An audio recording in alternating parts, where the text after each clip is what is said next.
Siapa yang jarak tempuhnya 82 kilometer, maka boleh dia sholat asar dan boleh dijamak sholatnya. Berapa tadi? 82 kilometer. Kalau kalian dari sini ke Martapura sudah boleh nggak jamak asar? Boleh nggak? Belum. Kenapa? Belum 82. Tapi kalau kalian jaraknya 82 km lebih, bahkan misalnya ke Amuntai ada tugas, ya kan? Kalau ke Binuang sudah? Belum ya? Binuang belum. Kalau Rantau sudah masuk. Rantau sudah masuk ya. Kalau 82 km tujuan yang ditempuh minimal 82 km itu sudah boleh jamak dan qasar. Apa tadi qasar? Memendekkan sholat. Yang dua jadi 4. Paham ya? Meski tunai sholatnya tak sah yang qada'annya, kecuali qadanya saat di musafirnya. Jadi sholatnya ini mesti sholat tunai, bukan sholat terhutang. Mesti tunai, bukan qada'an. Ini misal kalian semalam nggak sholat subuh, belum dibayar. Hari ini musafir, jaraknya 90 malah. Nah, lalu di perjalanan yang maaf sholat isya, yang semalam enggak sholat isya, ya terhutang sholat isya. Hari ini dia musafir, lalu di perjalanan dia mau membayar sholat isya yang dia belum bayar. Nah, dia membayarnya di perjalanan, itu bayarnya mesti tunai, nggak boleh dipendekkan jadi 2. Kenapa? Karena terhutangnya waktu bukan musafir. Ngerti? Jadi yang boleh 4 jadi 2, kayak isya, apalagi yang sholat 4, ayo isya, zuhur, isya. Nah itu jadi 2 boleh, namanya qasar. Bila sholatnya hari itu juga di saat dia bukan sholat terhutang ya.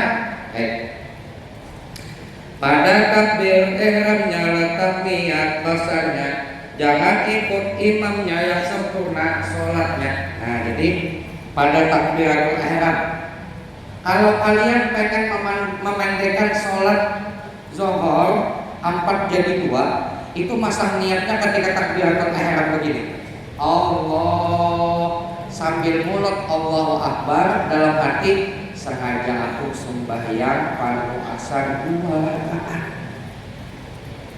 Asar karena Allah Ta'ala baru. Nah, kalau sholat sendiri ya, maka sampai selesai sholat dia cuma 2 rakaat saja. Yang pernah mengkasar sholat angkat tangan. Pernah praktek angkat tangan. 1, ada lagi 2, sama lagi 3. Artinya masih sedikit ya. Nah, biasa kalau musafir berarti nggak mau qasar. Bukan nggak mau qasar, Ustaz, nggak sholat. Enggak, insya Allah sholat semua ya. Jadi sholat semua ini.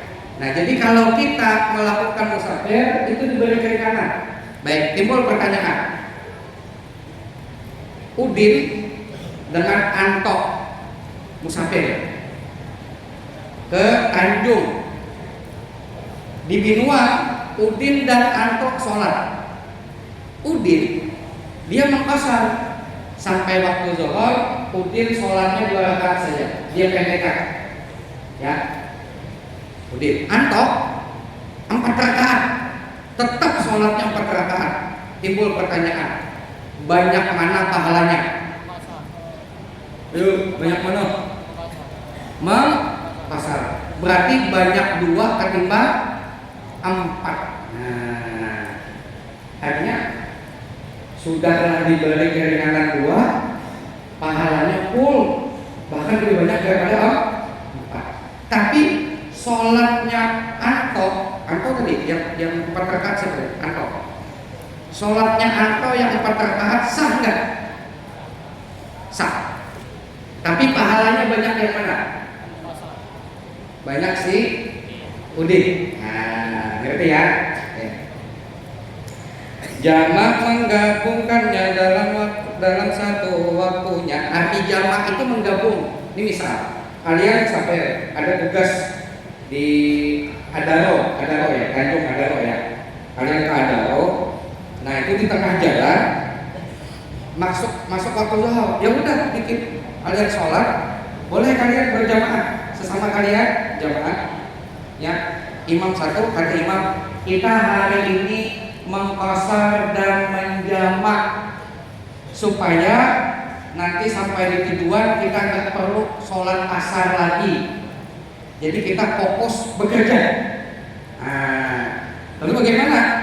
Jadi imam pasang niat, ya usolli. Ini kan ini lepas niat saja usolli pada zuhri rakaat ini mustaqbil berarti pasal imam lillahi ta'ala. Yang wajib dalam hati ya. Allah sambil mulut Allah Akbar, sengaja aku sembahyang pada zuhur 2 rakaat. Padahal kan biasa 4 2 rakaat. 2 rakaat menjadi imam mengqasar karena Allah Ta'ala Akbar. Di belakang pasang juga Allah sambil mulut Allah Akbar, sengaja aku sembahyang pada zuhur 2 rakaat mengikut imam mengqasar karena Allah Ta'ala. Nah, baik. Sholat dia. Nah, tadi imam bilang apa? Selain qasar jamak. Arti jamak apa?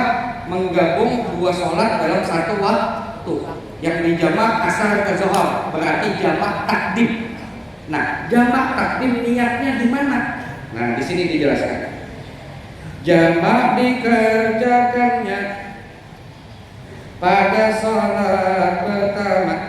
Maaf, ini johor beda. Johor dengan asarnya dan maghrib dengan isya yang dijamak. Jamak dikerjakannya pada sholat pertama. Itu jamak takdimnya, takhir kebalikannya. Nah, jadi jamak takdim itu di sholat niatnya, bukan di takbiratul ihram langsung kan. Allahu Akbar.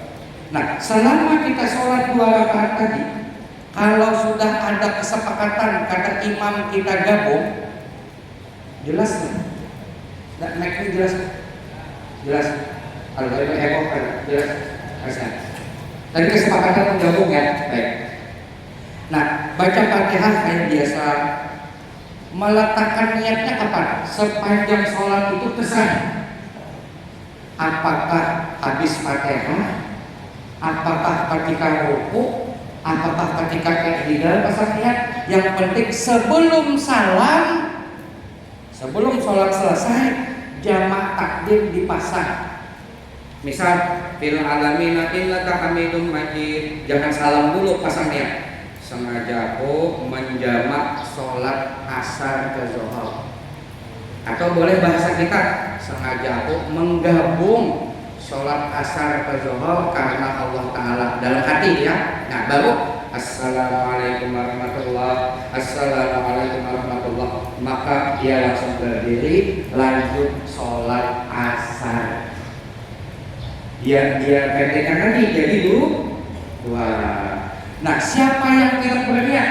Ustaz, saya lupa berniat Ustaz, saya jadi makmum lupa berniat. Jadi habis salat lupa berniat, maka dia tidak boleh menggabung asar tadi ke zuhur. Dia harus nanti waktu asar sholat. Yang sudah menggabung, sudah berniat, gak perlu lagi sholat asar. Ngerti ya?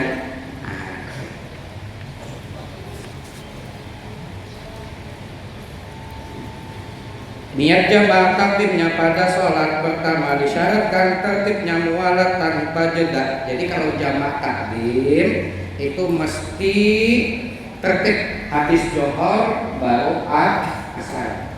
Karena jamak takdim menggabung di waktu pertama. Dan mualat, arti mualat itu habis salam johor langsung bangkit sholat asarnya. Gak boleh. Assalamualaikum warahmatullah, Assalamualaikum warahmatullah. Ya imam, cong. Aku nak berhirap di imam. Imam di WC lalu sebenarnya aja. Nah, imam makan dodol kebanyakan misalnya, sakit perut.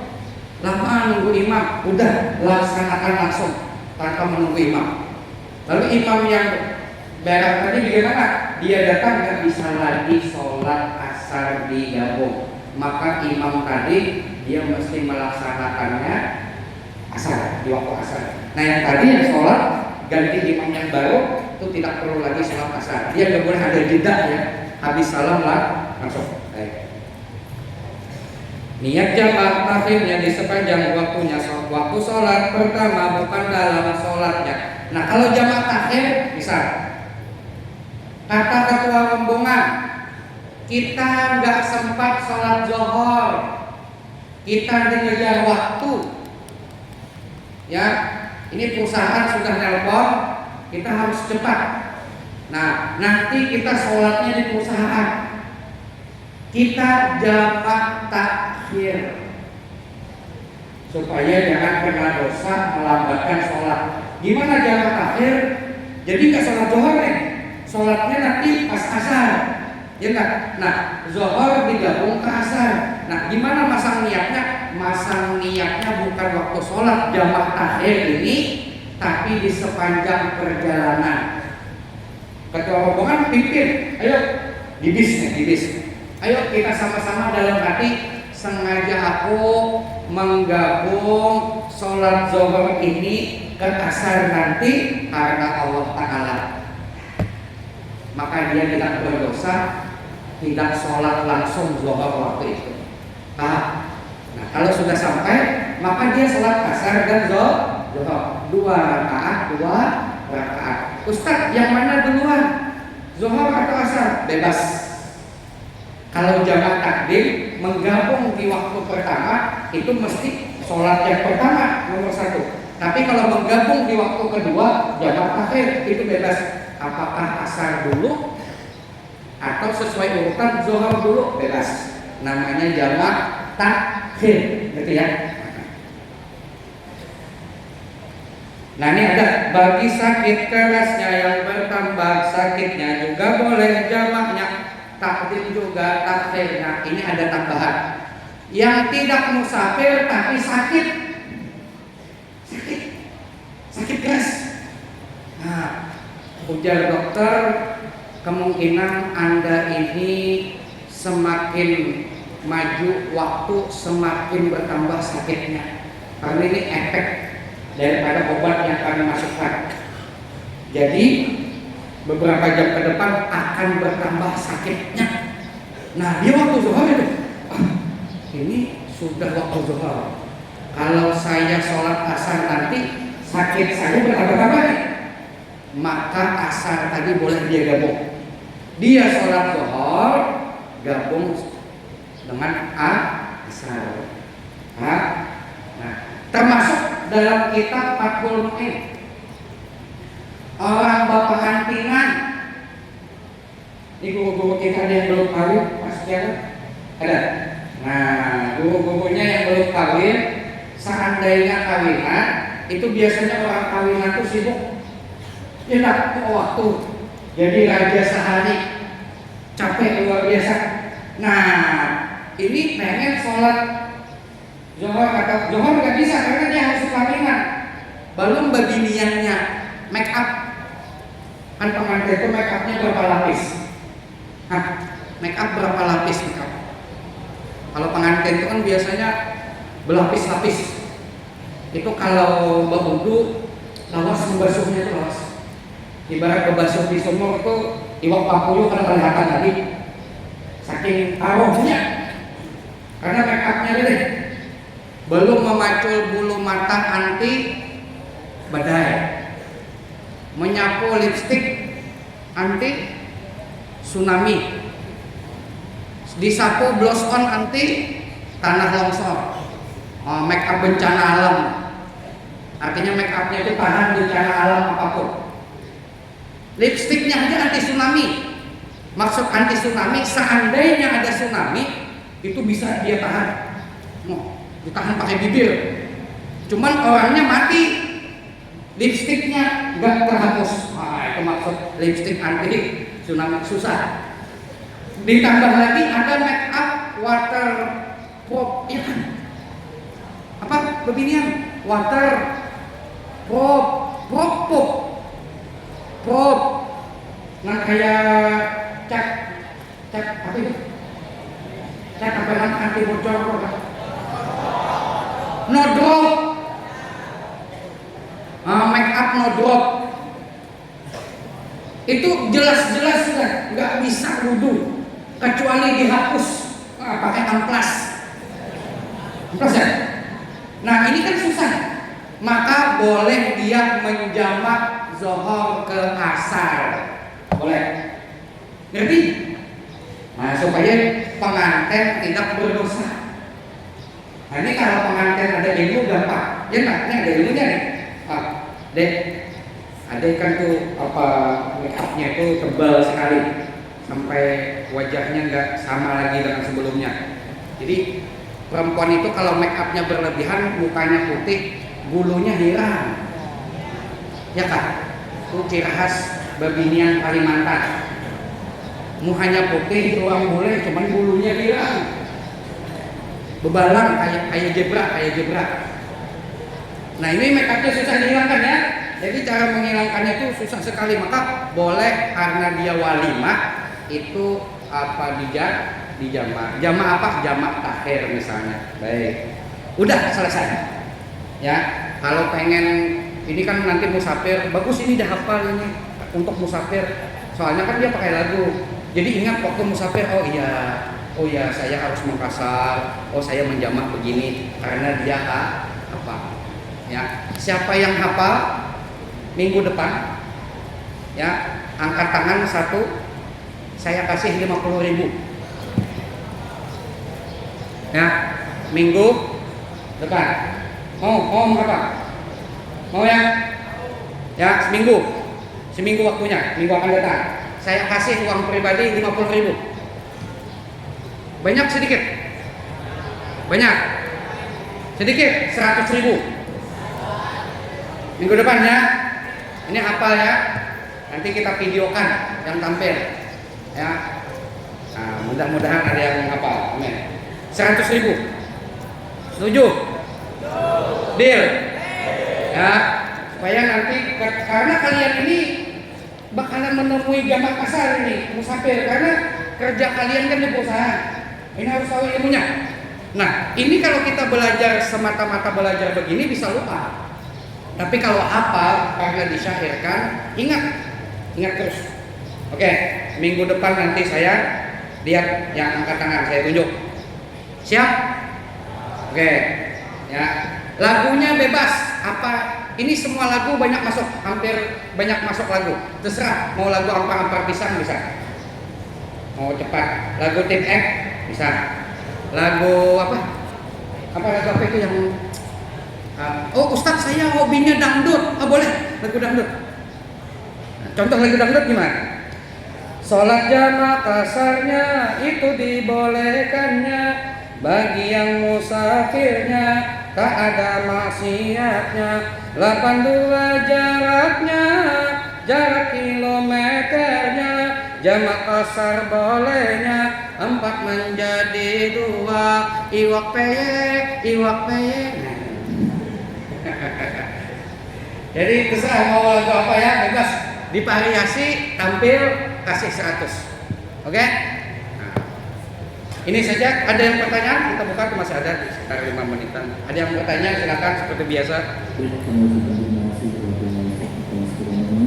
Selanjutnya sesi pertanyaan mohon kepada sesi jika ada yang bertanya, silakan bertanya secara langsung ataupun bertanya melalui tulisan. Baik, ini ada pertanyaan tuh. Assalamualaikum, izin bertanya. Bagaimana untuk sholat yang pernah ditinggalkan? Apakah kita wajib mengkodanya? Dan bagaimana jika sampai meninggal tidak sempat mengkodanya? Baik. Ada lagi? Itu dulu. Baik. Orang yang terhutang sholat, pertama, sholatnya tidak bisa dibayar ketika dia musafir. Boleh dibayar ketika musafir, tapi dibayarnya itu dalam bentuk sempurna. Ya, yang 4 rakaat, ngerti? Nah, wajib nggak dibayar? Wajib. Wajib. Saya punya jamaah, ibu-ibu.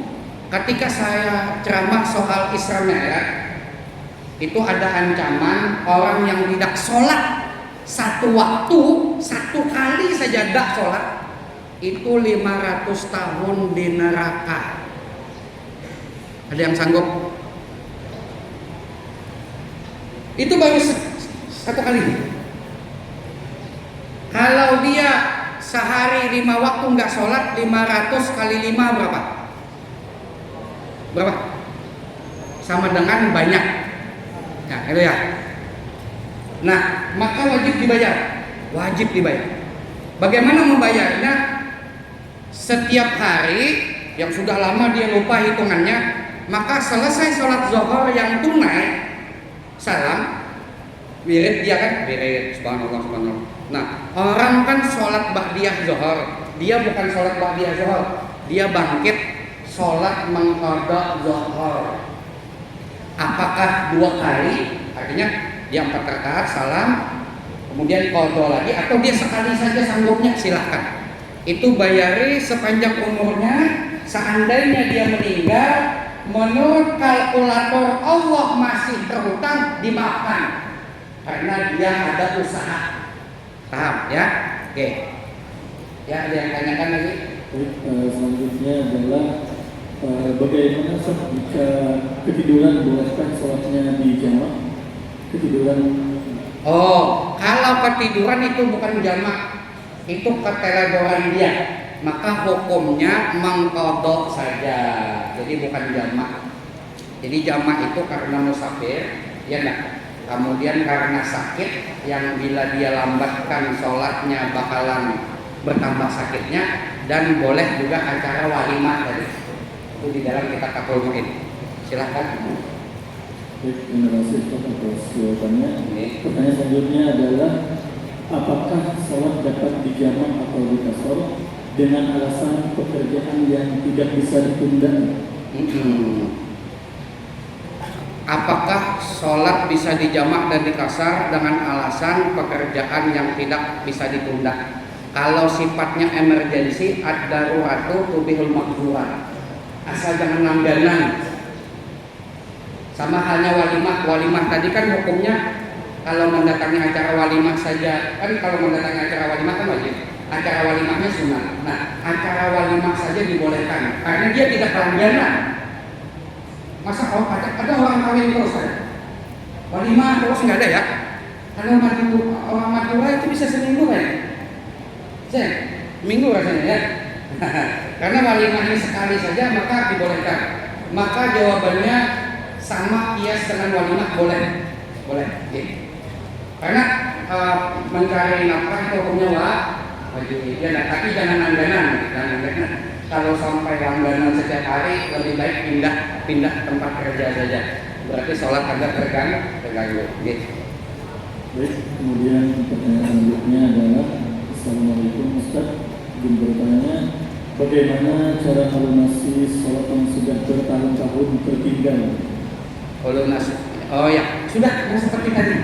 Sama jawabannya. Ada lagi? Kemudian pertanyaan selanjutnya, Ustaz, jika sholat kejatuhan kotoran cecak di peci, apakah sah sholatnya?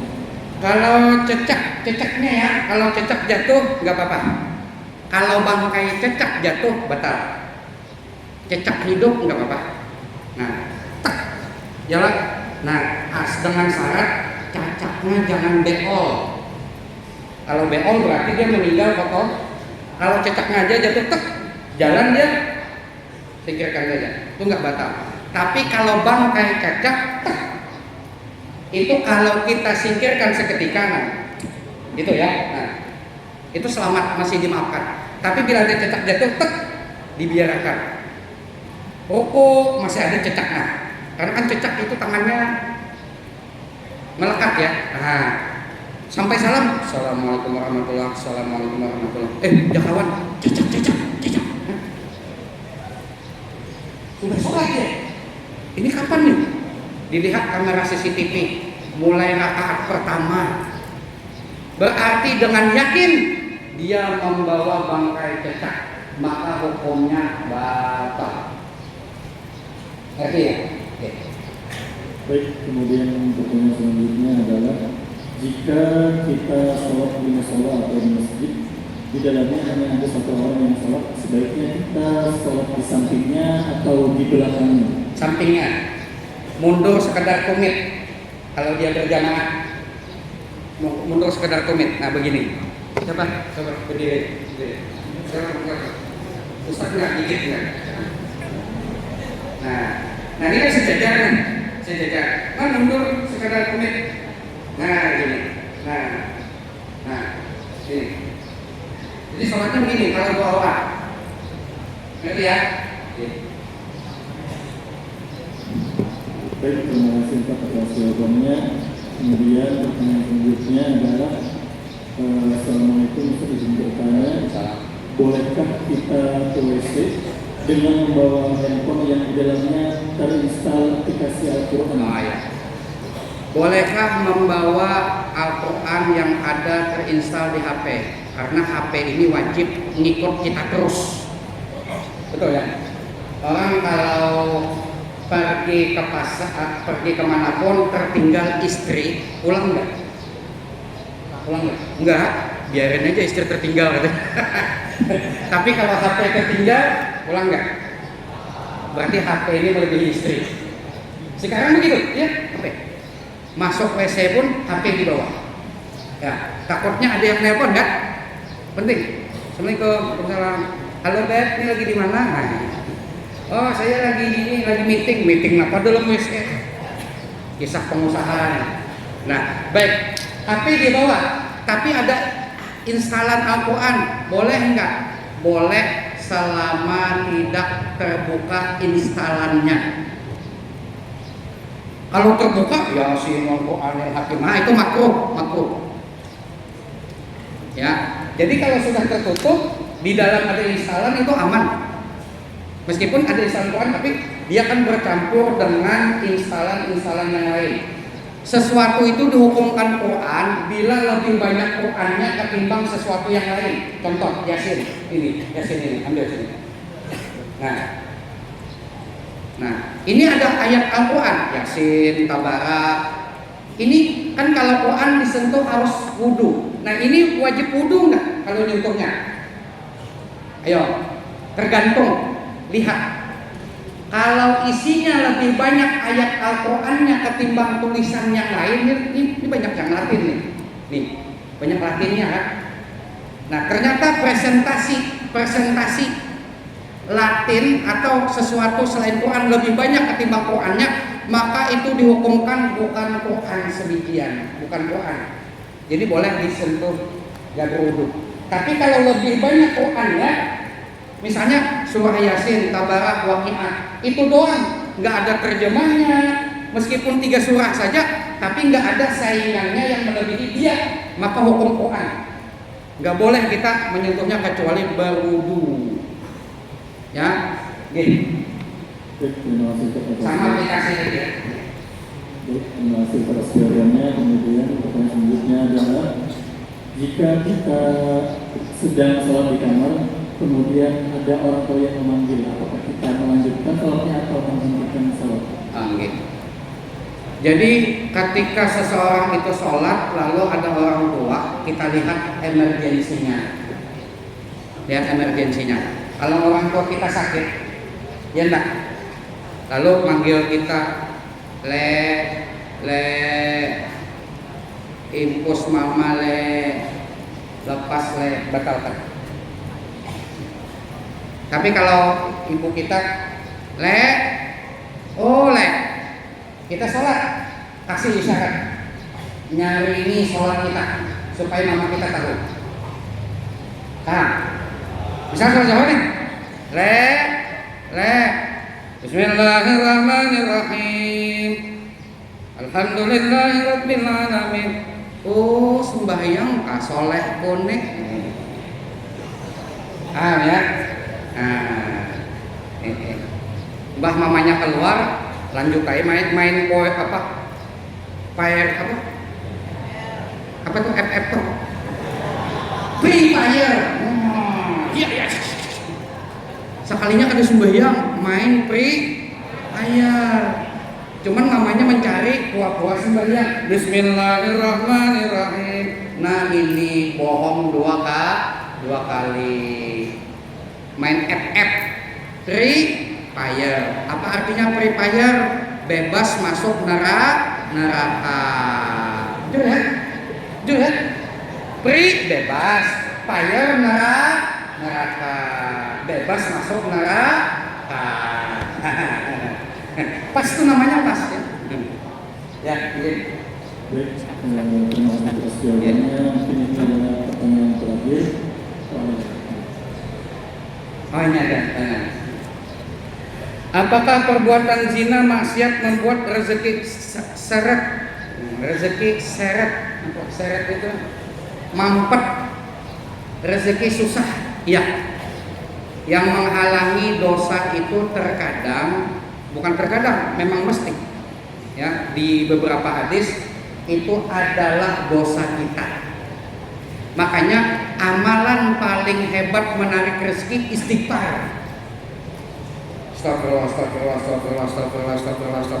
Karena rezeki biar kita minta tapi punya kesalahan kepada Allah, tertahan. Minta maaf dulu dong kata Allah. Nah, dosa ada dua, ada dosa kecil, ada dosa besar. Nah, maksiat zina, naudzubillah, mudahan tidak terjadi. Ini dosa besar. Dosa besar tidak cukup. Astagfirullah. Enggak cukup. Harus tobat. Ya, syaratnya 3. Pertama, berhenti mengerjakan, ya. Yang kedua, tidak ada niat, ya, mengerjakan perbuatan tersebut, ya. Dan dia berhenti seketika dari perbuatan tadi dan lain sebagainya. Itu ada di dalam kitab Riyadhus Shalihin. Ngerti ya? Memang penghalang rezeki. Lalu ada yang bilang, Ustaz, ada orang hobinya zina ke perempuan, tapi duitnya banyak. Itu bos-bos itu. Dia zina setiap hari tapi rezekinya banyak. Itu bukan rezeki, itu siksa.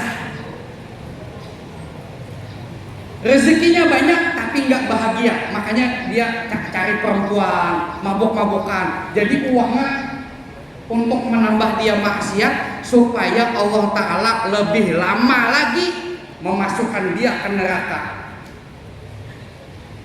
Ya, wa umli lahum inna kaidi matin. Sengaja Allah kasih tempo. Maksud tempo itu membanyaki dosanya supaya itu Allah merajuk, itu Allah marah. Lewat marah diselajung Allah, bahasa Banjarnya diselajungkan. Paham ya? Kalau Allah sayang, kita maksiat, itu rezekinya terganggu, berarti Allah sayang. Diingatkan, kamu ada maksiat, berhenti dulu, istighfar dulu. Nah, baru rezekinya jalan. Itu berarti disayang Allah. Dengan maksiat rezekinya seret, itu ditegur Allah, berarti Allah sah. Kalau dengan maksiat malah rezekinya bertambah, itu enggak dipedulikan Allah lagi. Naudzubillah. Ya, gini. Baik, selanjutnya adalah pertanyaan terakhir.